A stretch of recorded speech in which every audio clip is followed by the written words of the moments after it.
हमने पिछले बार करीब 3 हफ्ते पहले या 4 हफ्ते पहले जो क्लास हुआ था हमारा, उसमें हमने कृष्ण और सुदामा के मिलन के बारे में हमने चर्चा की थी। इसके पहले मैं बोलना चाहूँगा कि मेरे पिताजी का निधन 1 दिसंबर को हुआ और वो दिसंबर को बहुत बड़ा दिन था, मोक्षदा एकादशी के दिन था, गीता जयंती भी थी। तो जो हमारे कर्मों का फल है, ऐसा हम अभी तक दूसरे लोगों के बारे में सुनते थे, लेकिन हमारे घर में भी ऐसा हुआ। ये जानकर के दो को दुख तो होता ही है, सबको एक दिन जाना है, लेकिन इतने बड़े शुभ दिन के ऊपर में जाना, ये हमारे परम सौभाग्य की बात है। ये भगवान की हमारे ऊपर असीम कृपा है। कितने बड़े बड़े साधु संत कितने साल तक बड़े बड़े तीर्थ धाम में तपस्या करते हैं, प्रार्थना करते हैं, भक्ति करते हैं कि उनका अंत समय बहुत ही अच्छे दिन आए और बिना किसी ज़्यादा कष्ट के आए, लेकिन ऐसा वास्तव में होता नहीं है।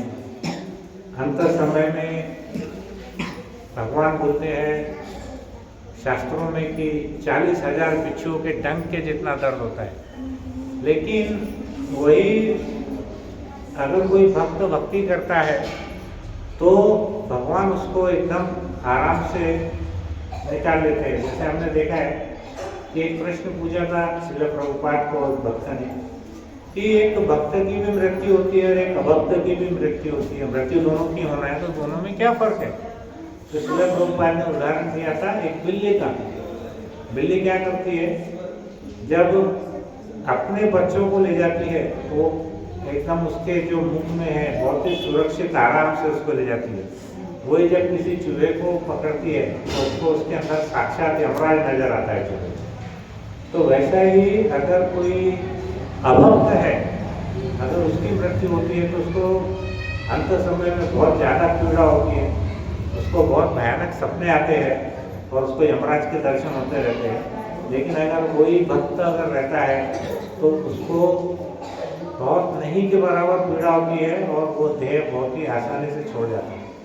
तो ये दोनों के अंदर में फर्क है।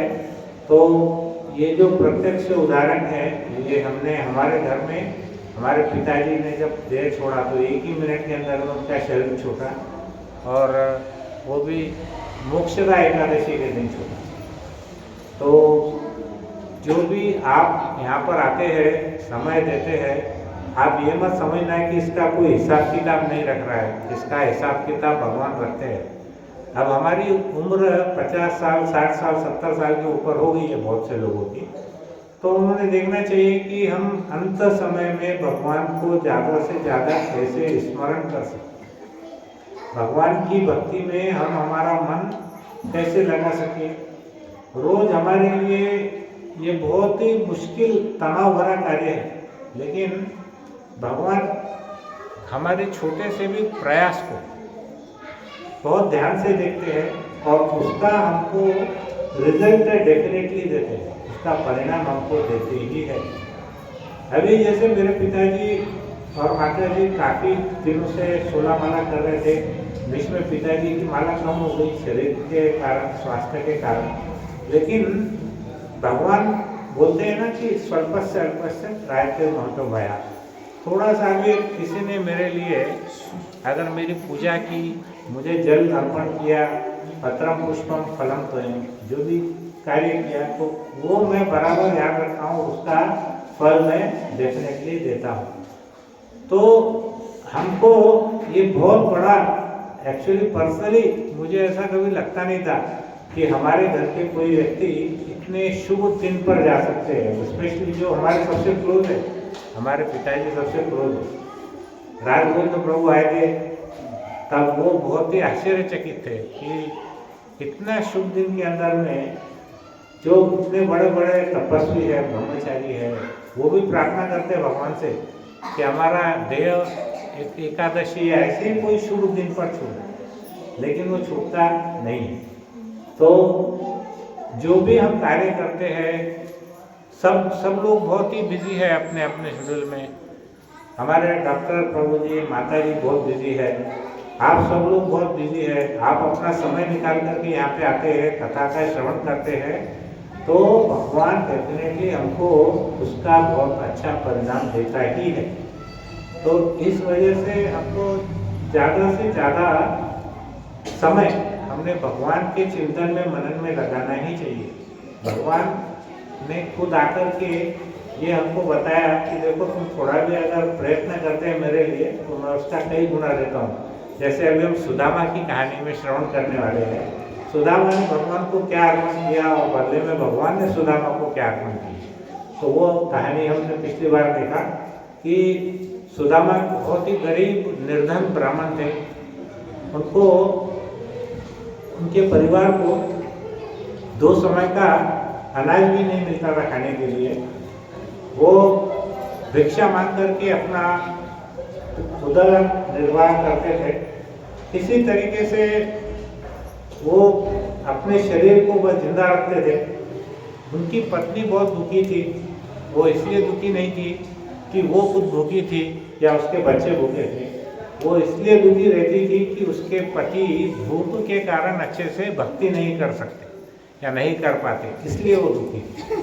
तो उसने अपने पति को बोला कि देखो, यहाँ के जो द्वारकाधीश है भगवान कृष्ण, वो आपके मित्र है, तो आप क्या करो, उनको जाकर के मिलो और उनको जाकर के तुम उनको अपने बारे में बताओ कि देखो हम बहुत गरीब है, हमारी थोड़ी मदद करो।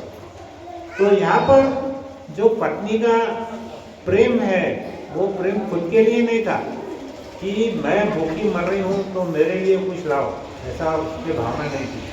उसकी भावना थी कि मेरा पति जो है वो एक भक्त है और भक्त की सेवा पत्नी ने करना चाहिए, और उस सेवा के लिए अगर उनको अनाज अच्छे से मिलेगा, खाना अच्छे से मिलेगा, तो उनकी भक्ति भी अच्छी होगी। ये उसके पीछे भाव था।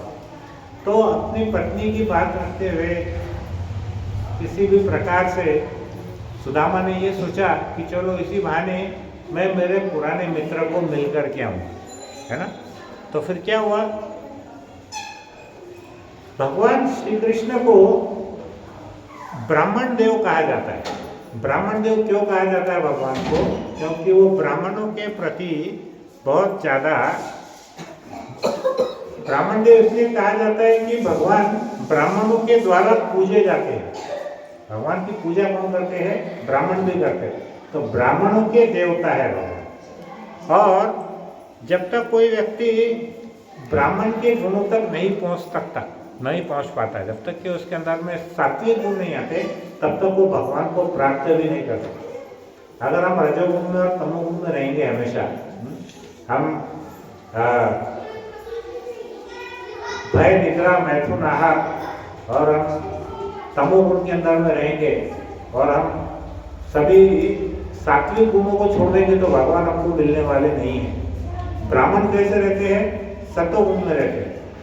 और हम सांसारिक जीवन काय में रहते हैं? रजोगुण में रहते हैं। हमारा उद्देश्य क्या है? सकाम कर्म। जो भी काम करते हैं उसके बदले में हमको कुछ चाहिए, पैसा चाहिए, धन चाहिए, हाँ, तो हम उसके लिए काम करते हैं। और जो तमोगुण में रहते हैं उसको यही समझता नहीं है कि वो अच्छा कर रहा है कि बुरा कर रहा है। जैसे कोई आदमी शराब पीता है तो शराब पीने के बाद में क्या करता है? वो नाली में गिरता है। उसको समझ में ही नहीं आता है कि वो जो कार्य कर रहा है वो उसके लिए भी कितना खराब है। तो इस प्रकार के, जैसे कोई व्यक्ति जुआ खेलता है, वो जुए के अंदर में जीतता 5 बार है, हारता 50 बार है, लेकिन उसको एक लत लग जाती है तो क्या करता है? उसका घर बार पूरा ध्वस्त हो जाता है। तो तमोगुण के अंदर में जो लोग रहते हैं या जो रजोगुण में रहते हैं, उनको भगवान को प्राप्त करना बहुत मुश्किल है। श्रील प्रभुपाद कहते हैं कि जो ब्राह्मण सतोगुण में रहते हैं, जो व्यक्ति के अंदर में सतोगुण आएगा तभी वो भगवान की प्राप्ति कर सकता है। फिर उन्होंने क्या किया? अपने मित्र के संग का लाभ उठाने के लिए उन्होंने, भगवान ने पूछा, प्रिय मित्र तुम अपने घर से मुझे देने के लिए अवश्य कोई वस्तु लाए हो। जब कृष्ण को मिलने सुदामा चले गए उनके राजभवन में, तो कृष्ण को सूझा कि हम जरा मित्र की पूछेंगे कि उन्होंने मेरे लिए क्या लेकर के आए। देखो यहाँ पर एक्चुअल में ऐसा नहीं था कि बहुत एक अमीर व्यक्ति निर्धन व्यक्ति की मजाक उड़ा रहा है, ऐसा भाव नहीं था, है ना। एक और उदाहरण आपको याद है क्या? भगवान जब मथुरा में जाते हैं तो एक स्त्री को देख के बोलते हैं, अरे सुंदरी तुम कैसी हो? कौन रहता है वो? कुब्जा। हालांकि कुब्जा को जितने भी गांव के लोग थे वो उसको ताने मारते थे, वो क्या करते थे, अपना ऐसा मुंह छुपा करके चले जाते थे। लेकिन कृष्ण ने जब पूछा उसको, अरे सुंदरी तुम कैसी हो, तुम किसके लिए काम करती हो, तो उसका जो टोन था, भगवान का जो टोन था, उसके अंदर में कोई ऐसा मजाक या व्यंग नहीं था। उसी प्रकार से यहाँ पर भी भगवान ने जब सुदामा को पूछा, नहीं तो देखो मान के चलो हम बहुत अमीर व्यक्ति है, कोई गरीब व्यक्ति हमारे लिए कुछ लाया तो अरे क्या लाया भाई तू, ऐसा बोलेंगे तो उसके मन में कुछ ना कुछ बुरा लगने वाला है कि ये बहुत अमीर व्यक्ति है, हमको इस टोन में बात कर रहा है। लेकिन भगवान ने उसको पूछे, अरे मित्र मेरे लिए क्या लाया, तो वो व्यंग नहीं था, वो प्रेम था, है ना। तो उसके बाद श्री कृष्ण को यह ज्ञात था कि सुदामा उन तुच्छ चावलों को भेंट देने के लिए हिचक रहे हैं जो खाने योग्य नहीं है। सुदामा ने क्या लेके आया था? ऐसे चावल थे उनके पास में जो कि आसपास के आदिवासियों के घर से जमा किए हुए थे और बहुत ही तुच्छ क्वालिटी के थे, जो कि भगवान के यहाँ शायद उनके जानवर भी नहीं खाते होंगे, तो वैसे क्वालिटी के चावल उस सुदामा के पास थे। तो वो बेचारा बहुत डर रहा था कि मैं ये चावल भगवान को कैसे दूंगा। अब आप सोचो, इतने बड़े ऐश्वर्य में जहाँ पे हजारों दासिया दास उनकी सेवा कर रहे हैं, उनके महल का वर्णन ऐसा है कि उसमें राजा इंद्र का भी भवन उनके सामने कुछ भी नहीं था। तो उस समय उनको ऐसा लगा कि अरे मैं इतना तुच्छ व्यक्ति क्या चावल दूंगा उनको। तब भगवान ने क्या किया, उनके मन की बात जानते हुए कहा, प्रिय मित्र अवश्य ही मुझे किसी भी, वास्तव में मुझे कोई भी वस्तु की आवश्यकता नहीं है, किंतु यदि मेरा भक्त प्रेम भाव से मुझे कुछ अर्पण करता है तो चाहे वो कितनी भी उपेक्ष वस्तु हो, कितनी भी हल्की क्वालिटी की वस्तु हो, मैं उसको बड़े प्रेम पूर्वक ग्रहण करता हूँ। समझ में आया ना। तो भगवान ने उसका हौसला बढ़ाया कि भाई तुम जो भी लाए हैं मुझको दे दो, मैं प्रेम से लूँगा। तो भगवान के लिए क्या महत्वपूर्ण है, चावल की क्वालिटी बासमती होना ऐसा जरूरी नहीं है, हमको कुछ भी चावल चलते हैं, लेकिन हमको महत्वपूर्ण ये था कि तुम प्रेम से दे रहे हो या नहीं, वो उनके लिए महत्वपूर्ण था। तो उन्होंने क्या किया, बोला कि अगर कोई पूर्ण प्रेम आनंद के साथ देता है तो मैं इससे स्वीकार करता हूँ, किंतु यदि वो मेरा कोई भक्त है फिर भी चाहे वो अत्यंत मूल्यवान वस्तु देता है, क्या करता है, वो बहुत कीमती वस्तु देता है, लेकिन प्रेम के साथ नहीं देता है कि नहीं, में प्रेम के साथ नहीं देता तो भी मैं उसको स्वीकार नहीं करता। उसका एक उदाहरण बताओ, हरि बोल। भगवान दुर्योधन बोलो, हाँ वो कहानी याद है सबको। जब भगवान जाते हस्तिनापुर तो दुर्योधन ने क्या किया था, कृष्ण भगवान को अपने घर बुलाया और उसने क्या सोचा कि कृष्ण को मैं अपने तरफ कर लूँगा, इसलिए उनकी बहुत बढ़िया उसने खातिरदारी करने के लिए 56 भोग का व्यंजन बनाया और कृष्ण को बोला कि आप मेरे घर पे भोजन स्वीकार करो। तो कृष्ण बोले कि ना तो तुम मेरे मित्र हो, ना तुम मेरे हितैषी हो, मैं तुम्हारे पास खाने वाला नहीं हूँ। तो भगवान किसके घर गए, किसके घर गए, भगवान विदुर जी के घर गए। वहाँ पर क्या हुआ, उनकी जो पत्नी थी विदुरानी, उन्होंने क्या किया, वो इतनी प्रेम में भगवान को देख करके भाव विभोर हो गई थी। तो उन्होंने क्या किया, वो जो केले छिल रही थी तो उसको समझ में नहीं आया, तो उसने क्या किया, केले के छिलके निकाल करके भगवान को दी खाने के लिए और भगवान ने केले के छिलके खा लिए। तो बोलने का अर्थ यह है कि दुर्योधन के घर 56 भोग भी भगवान ने नहीं खाए, लेकिन विदुर के घर पे प्रेम के कारण विदुरानी ने छिलके दिए केले के, तो वो भी भगवान ने ग्रहण कर लिया। उसी प्रकार सुदामा ने जो चावल आए थे वो तुच्छ थे, हल्की क्वालिटी के थे, लेकिन क्वालिटी भगवान कौन सी क्वालिटी देख रहे हैं, भक्त के अंदर कितना प्रेम है मेरे लिए, उसकी क्वालिटी भगवान देखते हैं। तो भगवान क्या बोले कि अगर तुम मेरे लिए छोटा सा फूल, छोटी सी पत्ती, थोड़ा सा जल जैसी नगण्य वस्तुएं भी अगर मुझको अर्पित करते हो, लेकिन कैसे करना चाहिए, भक्ति प्रेम के साथ, तो मैं उसको स्वीकार कर लेता हूँ और आनंदपूर्वक उसका सेवन करता हूँ। तो हमको हमारे पास में धन है नहीं है, हम अमीर है गरीब है, उसकी कोई वैल्यू नहीं है। सबसे इम्पोर्टेंट चीज़ क्या है, हम किस भाव के साथ में भगवान को वस्तु अर्पण करते हैं, बराबर। किंतु सुदामा विप्र अत्यंत शर्म के कारण उन निकृष्ट चावल को देने में के लिए संकोच कर रहा था। उसको लग रहा था कि देखो ये तो द्वारकाधीश है, इनके यहाँ पर एक से एक वस्तुएं खाने की है, हमेशा 56 भोग ही बनते हैं उनके घर में, तो मेरे ये चावल एकदम बहुत ही तुच्छ क्वालिटी के हैं, ये भाई कैसे दूंगा। तो वो सोच ही रहा था कि ऐसे मैं कृष्ण को कैसे अर्पित कर सकता हूँ, और उसने बेचारे ने अपना सिर ऐसा झुका लिया। उसको लज्जा आ गई कि मैं ऐसे, तो पहले तो इतने से फटी पोटली में लेके आया था, और वो चावल भी कैसे थे, पूरे किसी आसपास से मांगे हुए थे। तो भगवान ने क्या करते, भगवान प्रत्येक व्यक्ति के हृदय की बातें जानते हैं, और उन्हें ज्ञात था कि वो बहुत दरिद्रता के कारण सिर्फ अपनी पत्नी के आग्रह के कारण आया है। एक्चुअली इतना दरिद्र होने के बाद भी वो पैसे मांगने नहीं आया वहाँ पर, वो अपनी पत्नी की बात को रखने के लिए आया। उसकी पत्नी ने बार बार उसको आग्रह किया था कि जाओ तुम्हारे जो मित्र है द्वारकाधीश, उनसे मिल करके आओ, उनसे मिल करके आओ। तो वो अपनी पत्नी के बोलने के कारण वहाँ पर गए थे। तो उनको कोई भौतिक आशा नहीं थी, उनको कोई बहुत धन ऐश्वर्य बंगला ऐसा रथ गाड़ी घोड़ा ऐसा कुछ भी चाहिए नहीं था। वो केवल अपने जो बचपन के मित्र थे उसको मिलने के लिए गए। अतः कृष्ण ने निश्चय किया कि चूंकि सुदामा विप्र केवल अपनी पत्नी को प्रसन्न करने हेतु मेरे पास आया है, अतः उसे मैं इतना भौतिक ऐश्वर्य दूंगा कि जिसकी कल्पना इंद्र का राजा, जो स्वर्ग का राजा इंद्र भी उसकी कल्पना नहीं कर सकता। इतना मैं उनको भौतिक ऐश्वर्य दूंगा। क्योंकि भगवान ने क्या देखा कि ये जो मेरा भक्त आया है, मेरा मित्र आया है, ये बिना किसी आशा के, बिना किसी कामना के मेरे पास आया है, वो लालच उसमें नहीं है।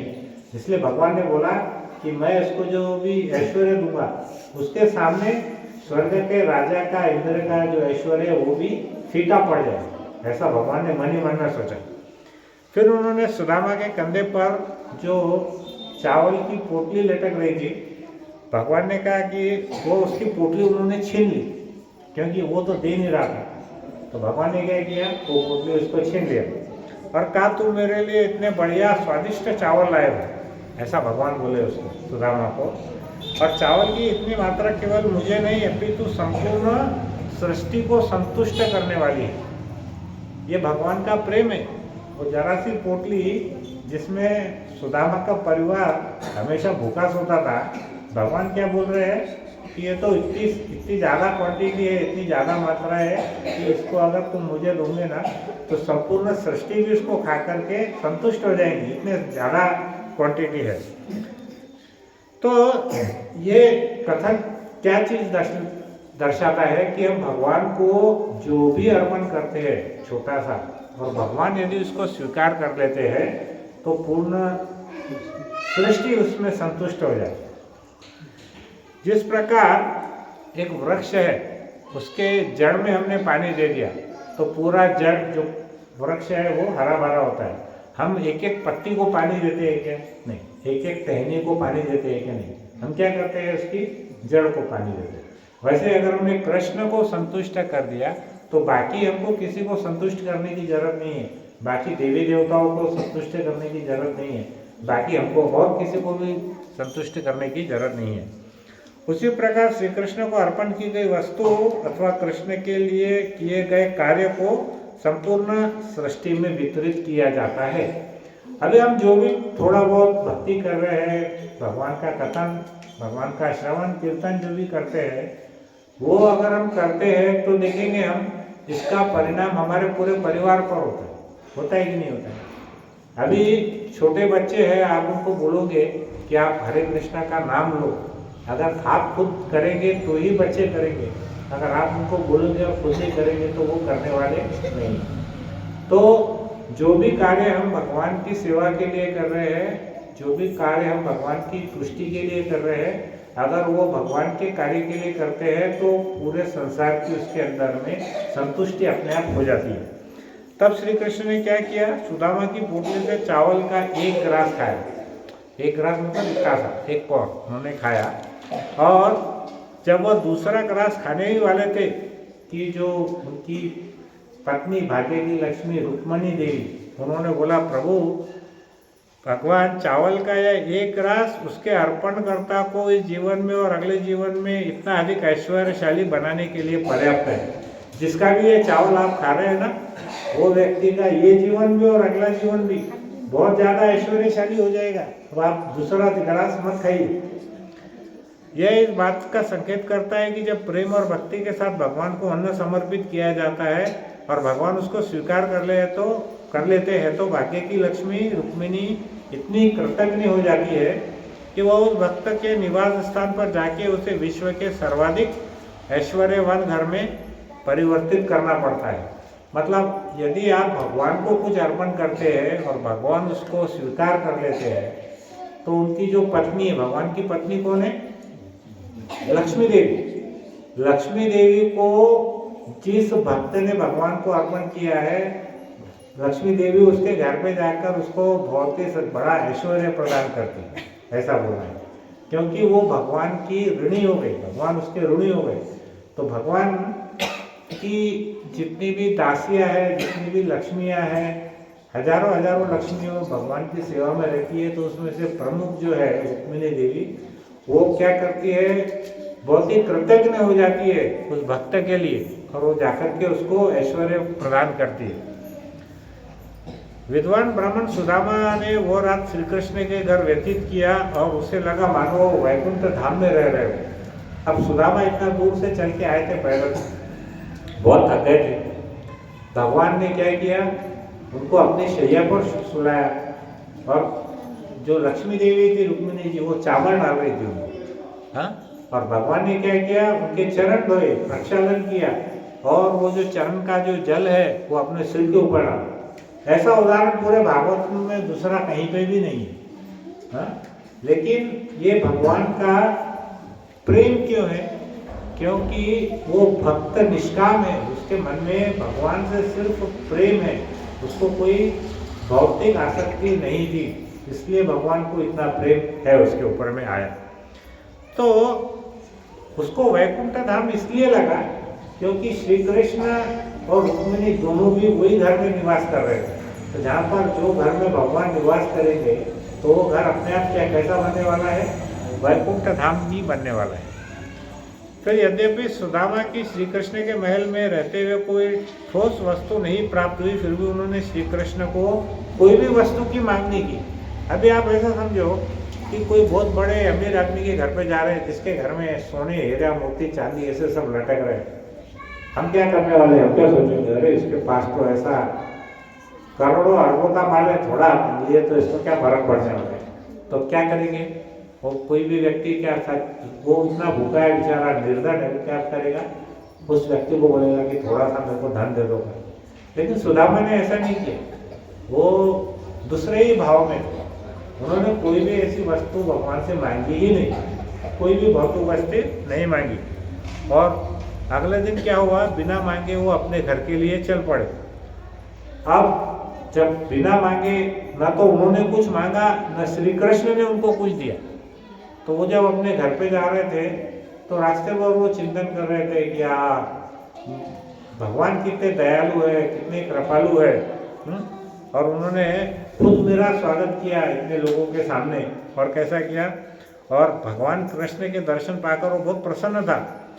तो वो सोच रहा था कि उन्होंने मेरे जैसे दरिद्र ब्राह्मण को अपने हृदय से लगा लिया, जबकि वो रुक्मिणी देवी के अलावा अन्य किसी को अपने गले से नहीं लगाते। भगवान सिर्फ उनकी पत्नी को और बलराम जी को ही गले लगाते थे, बाकी किसी को नहीं लगाते थे। तो ये दोनों को छोड़कर तीसरा व्यक्ति कौन था, सुदामा, जिसको भगवान ने अपने गले लगाया। तो सुदामा बड़ा कृतज्ञ महसूस कर रहा था भगवान के प्रति कि भगवान ने मेरे को कितना सम्मान दिया। और मुझ जैसा दरिद्र पापी ब्राह्मण एवं भगवान के बीच की क्या तुलना की जा सकती है। वे उतने उदार है कि उन्होंने मुझे उसी शैया पर बैठने का अवसर दिया जिस पर भाग्य देवी विश्राम करती है। उनको अपने पलंग पर बिठाया। उस पलंग पर कौन कौन विश्राम करते हैं? खाली कृष्ण और रुक्मिणी देवी। वो पलंग के ऊपर में उन्होंने सुदामा को विराजित किया। तो वो सोच रहे थे कि मुझे भगवान ने कितना बड़ा सम्मान दिया। जब मैं थक गया था तब भाग्य देवी रुक्मिणी देवी ने अपने हाथ से चामर पकड़ करके हवा करने लगी, क्योंकि जब इतना थक करके वो आए थे तो उनको बहुत पसीना आ रहा था। तो रुक्मिणी देवी ने क्या किया, उनको हवा झाले पंखे से। और श्री कृष्ण ने ब्राह्मणों के प्रति अपने आदर के कारण मेरी सेवा की और उनके पैरों की मालिश की है भगवान। और उसके बाद में क्या किया, हाथों से मुझे भोजन खिलाया। भगवान ने उसको अपने हाथों से भोजन खिलाया। तो वो बोलते हैं कि जितने भी दूसरे लोग हैं जो कर्मी है, योगी है, ज्ञानी है, हाँ, वो लोग कभी भी भगवान का इतना व्यक्तिगत उनको संग लाभ नहीं मिलता, सिर्फ भक्तों को मिलता है। जो कर्मी है वो भगवान के पास इतना नज़दीक नहीं जाता, ज्ञानी भी भगवान के नज़दीक नहीं जाता, योगी भी सिर्फ साधना में लीन रहता है, भगवान उसको अपने पास इतना नज़दीक नहीं आने देते। भगवान सिर्फ किसको अपने पास आने देते, जो उनका शुद्ध भक्त है। तो श्री भगवान मेरे प्रति इतने दयालु है कि उन्होंने मुझे एक छदाम भी नहीं दिया, मतलब उन्होंने एक पैसा भी नहीं दिया। उसके लिए वो बहुत कृतज्ञ है। ऐसा हो सकता है क्या? अब उसकी पत्नी ने सुदामा को बोली कि कुछ धन लेकर के आओ, और भगवान ने उसको कुछ भी नहीं दिया, एक पैसा भी नहीं दिया। उसके लिए सुदामा बड़े कृतज्ञ महसूस कर रहे हैं अपने आप को। ऐसा क्यों? देखो, हम जिस कामना के साथ जा रहे हैं वो हमको तो मिले ही नहीं, तो उसमें फिर कृतज्ञता क्यों महसूस कर रहे थे सुदामा? सुदामा को लगा कि अगर धन आएगा तो वो भगवान को भूल जाएगा। हाँ, अरे वो क्या बोलने लगे कि मैं तो बचपन से दरिद्र हूँ। कृष्ण को मालूम है कि किसी दरिद्र पुरुष के पास में अगर थोड़ा सा भी धन मिल गया तो क्या होने वाला है, वो अपने भौतिक ऐश्वर्य के प्रति पागल हो जाएगा और वो मुझे और कृष्ण को भूल जाएगा। तो भगवान इतने दयालु है कि उनको पहले से मालूम था कि मैं अगर थोड़ा धन मिल गया तो मैं पागल हो जाऊंगा। एक कहावत है ना, कुत्ते को खीर मिलना, है ना। कुत्ते को अगर खीर मिल गई तो उसको समझता नहीं कि मैं क्या करूँ। तो वैसे ही एकदम दरिद्र व्यक्ति को अगर थोड़ा भी धन भगवान वहाँ देते तो वो सोचने लगा कि मैं भगवान को भूल जाता था और मैं अपने आप दूसरी लाइन पर चला जाता था। भगवान को भूल करके मैं उस ऐश्वर्य का मैं दुरुपयोग करता था। इसलिए भगवान ने कृपा ऐसी की कि मुझको कुछ भी नहीं दिया। तो भगवान जो भक्त रहते हैं ना सच्चे, वो हर स्थिति में भगवान को धन्यवाद देते हैं। यदि हमारे पास में धन आया तो भी धन्यवाद, अगर हमारा भगवान ने छीन लिया तो भी धन्यवाद। उसका उदाहरण कौन सा है? संत नामदेव और संत तुकाराम, है ना। संत तुकाराम की पत्नी कैसी थी? झगड़ालू थी, झगड़ा करते रहती थी हमेशा। क्या नाम था उसका? संत तुकाराम की पत्नी का नाम आवली, है ना। हमेशा झगड़ा करती थी। और वो क्या करती थी? हमारे प्रभु को क्या बोलती थी? विठल। कालिया, क्या बोलती थी? कालिया। शोले पिक्चर में भी इनसे ही दिखते नाम, तो उसको कालिया कालिया बोल के वो बोलते रहती थी हमेशा और झगड़ा करती थी। और तुकाराम की पत्नी बड़ी अच्छी थी, वो नामदेव नामदेव की पत्नी बड़ी अच्छी थी, वो अपने पति का बहुत ध्यान रखती थी। तो तुकाराम बड़े प्रसन्न रहते थे कि देखो भगवान तेरा लाख लाख धन्यवाद कि तूने ऐसी पत्नी दिया कि जिसके कारण मैं तेरी सेवा कर सकता, बड़ा धन्यवाद देते थे। इधर तुकाराम महाराज वो बोलते थे, भगवान आम्ही तुमचे फार आभारी आहोत, आम्हाला अशी तुम्ही आवली दिली, इतकी पूर्ण बावली आहे आणि त्याच्यामुळेच मी एवढी भक्ती करू शकते। क्यों? क्योंकि मैं उसमें आसक्त नहीं हूँ, मैं मेरी पत्नी में आसक्त नहीं हूँ, इसलिए मैं तेरी सेवा कर सकता। और नामदेव जी क्या बोलते थे कि भगवान तेरा बहुत बहुत धन्यवाद कि तूने ऐसी पत्नी दिया कि जिसके कारण मेरी सेवा और भी 4 गुना ज़्यादा होगी पत्नी के कारण। तो जो भक्त रहते हैं वो हर अवस्था में क्या करते हैं? भगवान को धन्यवाद करते हैं। अब यहाँ पे सुदामा का हम उदाहरण लेंगे। सुदामा को भगवान ने कुछ नहीं दिया तो भी भगवान को धन्यवाद कर रहा है। क्यों धन्यवाद कर रहा है? कि प्रभु तूने जो भी मुझको नहीं दिया बहुत अच्छा किया, अगर तू मुझको कुछ देता तो फिर मैं तेरे को भूल जाता था, मैं मेरी इंद्रिय तृप्ति में लग जाता था, तो उसका भी धन्यवाद दे। फिर क्या हुआ? ब्राह्मण सुदामा का कथन सही है। यदि कोई साधारण दरिद्र मनुष्य भगवान से कुछ धन प्राप्त करता है तो वो भगवान को तत्काल भूल जाता है। अतः श्री कृष्ण अपने भक्त को तब तक कोई भौतिक ऐश्वर्य नहीं देते जब तक वह पूर्ण रूपेण भगवान के प्रति निराश्रय नहीं हो जाता। जब तक वो पूरा भगवान के प्रति अर्पण नहीं करता तब तक भगवान उसको कुछ भी धन देते नहीं है। दूसरे जो देवी देवता है उनको हमने नवस करे, थोड़ा कुछ करे कि वो क्या करते हैं? तुम्हारे भर भर के बहुत सारी चीज़ तूने जो मांगे वो देते, लेकिन उसका तुमको फायदा होने वाला है कि नुकसान होने वाला है वो तुमको मालूम नहीं, उसका कुछ तुमको लेना नहीं। लेकिन भगवान कृष्ण कब देते हैं? जब उनको भरोसा आता है कि मेरा भक्त इसका गलत उपयोग नहीं करे, तब वो देते। तो यदि नव दीक्षित कोई नया नया भक्त भगवान की बहुत सेवा करता है और साथ में ही वो सोचता है कि मुझे बहुत सारा धन मिले, तो भगवान उसकी प्राप्ति नहीं कराते, उसको नए भक्त को देते नहीं। तो ऐसा सोचते सोचते सुदामा चल रहे थे रास्ते में और उस गांव में पहुंचे और अपने निवास स्थान के पास जब वो पहुंचे, उनके घर के पास, वो बड़े दंग रह गए। उनको समझ में नहीं आया कि ये मेरा घर है या मेरा मोहल्ला है। वहाँ पे कोई भी चीज़ वहाँ पे पहचान की उनको नज़र नहीं आ रही थी, सब बड़ा अजीब अजीब लग रहा था। उन्होंने देखा वहाँ पर उनकी जो कुटिया थी फटी टूटी, उसके सामने बहुत बड़ा भव्य महल खड़ा हुआ है, बहुत बड़ा महल है। और उस महल में क्या है? बहुत बहुमूल्य मणि और रत्नों से बना हुआ है, बहुत ही महंगे कीमती हीरे मोती लगे हुए हैं।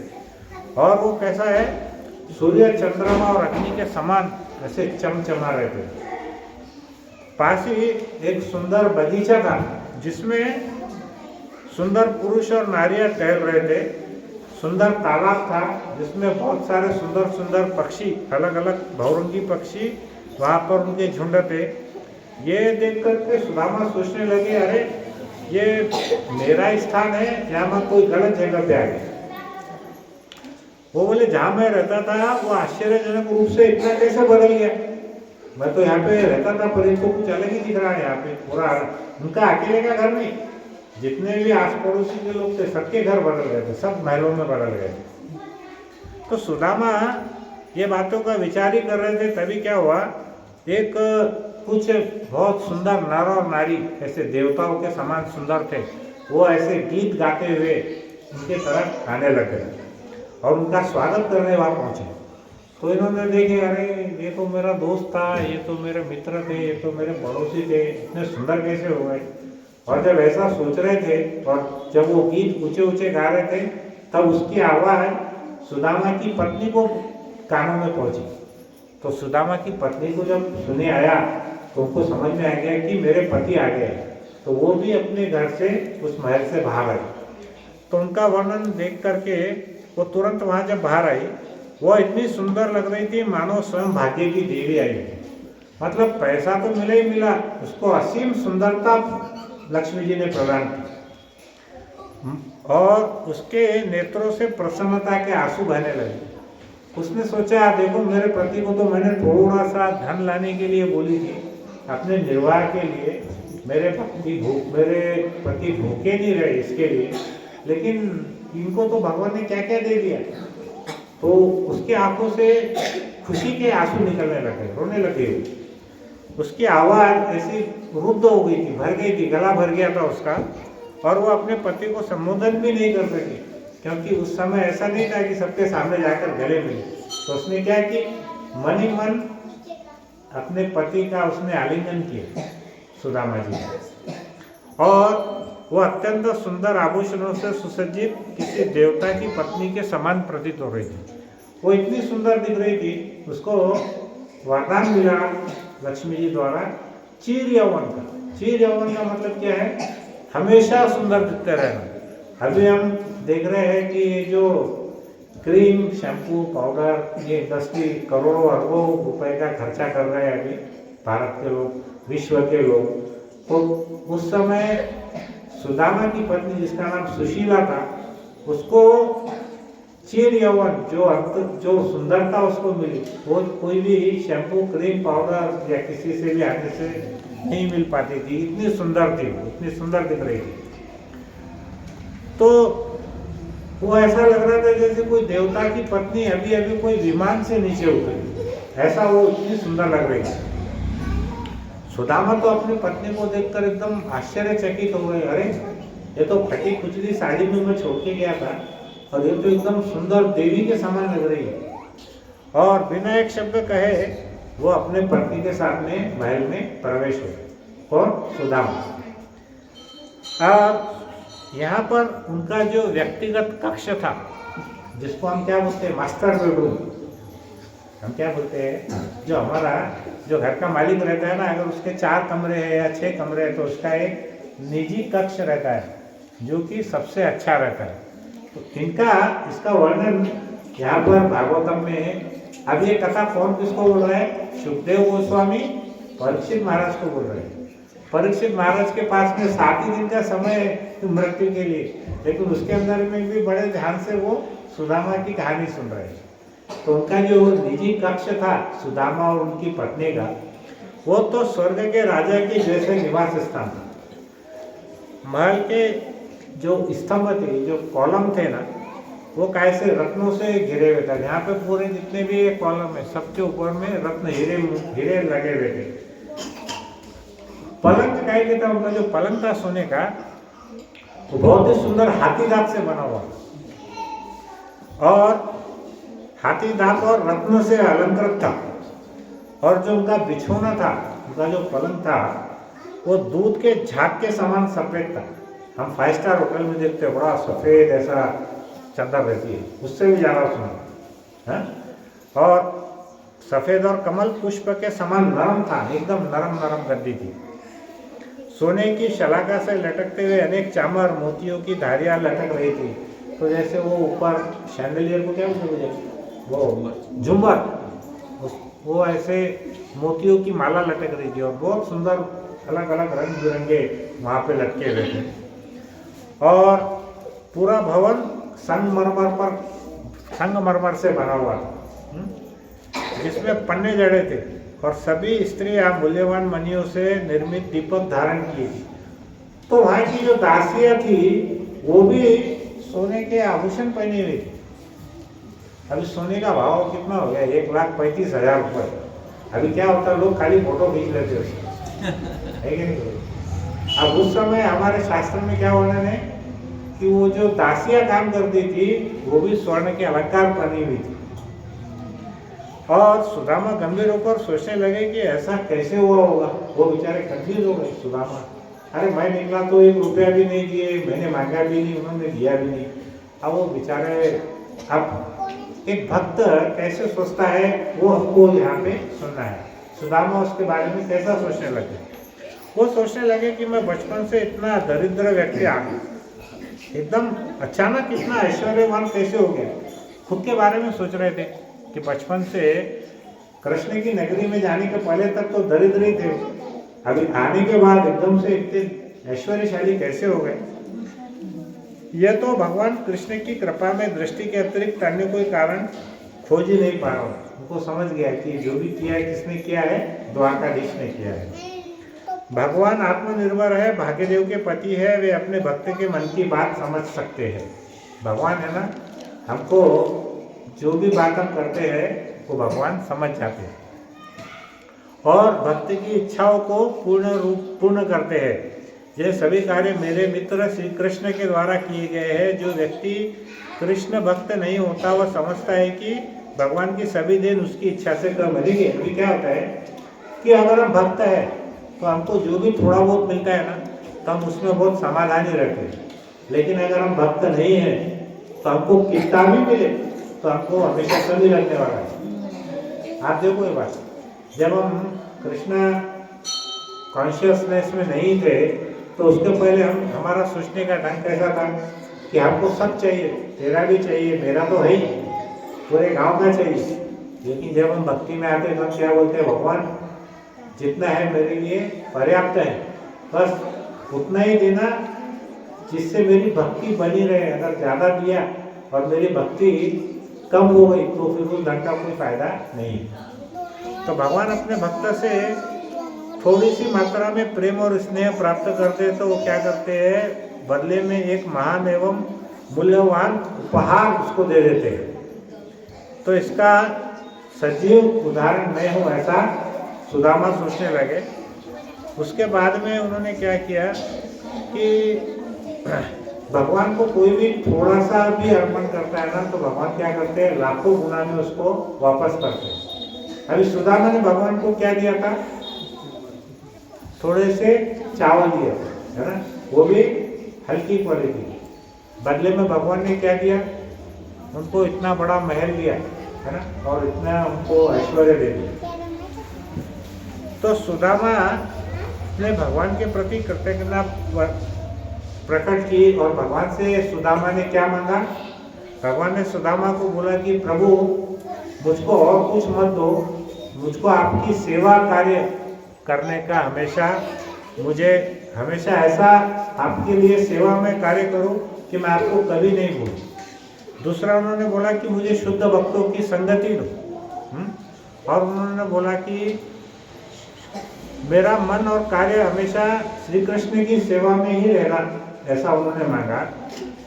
तो भगवान क्या करते हैं, जब भक्त नया नया रहता है, कच्चा रहता है ना, तो उसको ऐश्वर्य प्रदान नहीं करते।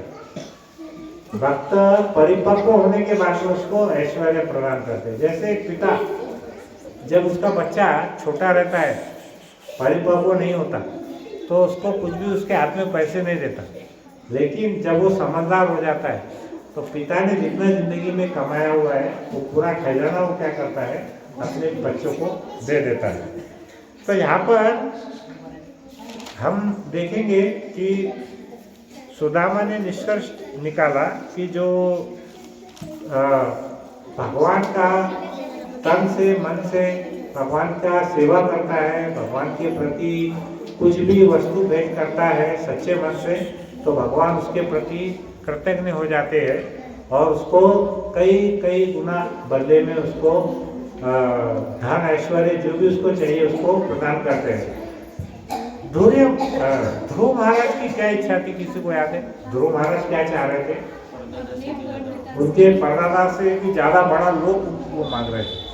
लेकिन जब भगवान ने क्या किया, शंख उनके माथे पर लगाया तो उनका जितना मन में भौतिक आसक्ति थी वो चलेगी।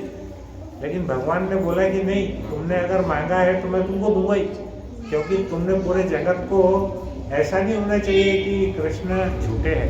इसलिए उन्होंने क्या किया, ध्रुव को उसके दादा से परदादा से भी बड़ा लोक दिया। तो इस प्रकार सुदामा निरंतर कृष्ण के विषय में स्मरण करता रहा और भौतिक संदूषण से दूर रहा। कोई भी भौतिक चीज में कभी भी वो लिप्त नहीं रहा। और अंत में क्या हुआ, वो भगवान के भगवत धाम में वैकुंठ लोक में चला गया।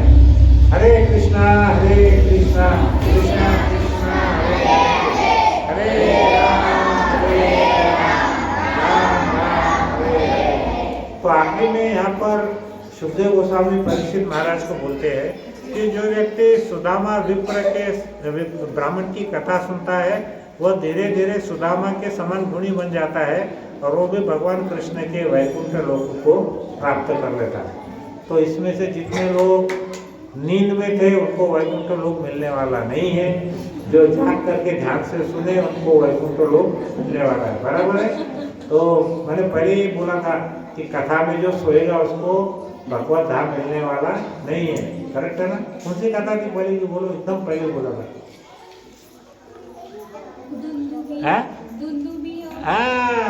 गोकर्ण की कथा बोले थे, है ना? गोकर्ण की कथा में और वो क्या नाम था उसका? धुंधकारी। अरे वो गोकर्ण और धुंधकारी की कथा हमने बोले थे। धुंधकारी बहुत ही खराब व्यक्ति था, वैश्याओं के साथ रहा। गोकर्ण बड़ा भगवान का भक्त रहा, लेकिन जब उसकी मुक्ति हुई तो क्या हुआ, विमान आया और उसने किसी को भी साथ में नहीं लेके गया, वो धुंधकारी को लेके गया। तो गाँव वाले बोले, अरे ये तो इतना पापी था, इसको कैसे लेके गए, हम तो बहुत अच्छे हैं, हमारे को लेकर नहीं गए। तो भगवान क्या बोले कि जो मेरी कथा ध्यान से सुनता है मैं उसी को लेके जाता हूँ। फिर सभी गांव वाले ने बोला कि गोकर्ण को प्रार्थना की कि आप और एक बार कथा लीजिए, हम सब ध्यान से सुनेंगे।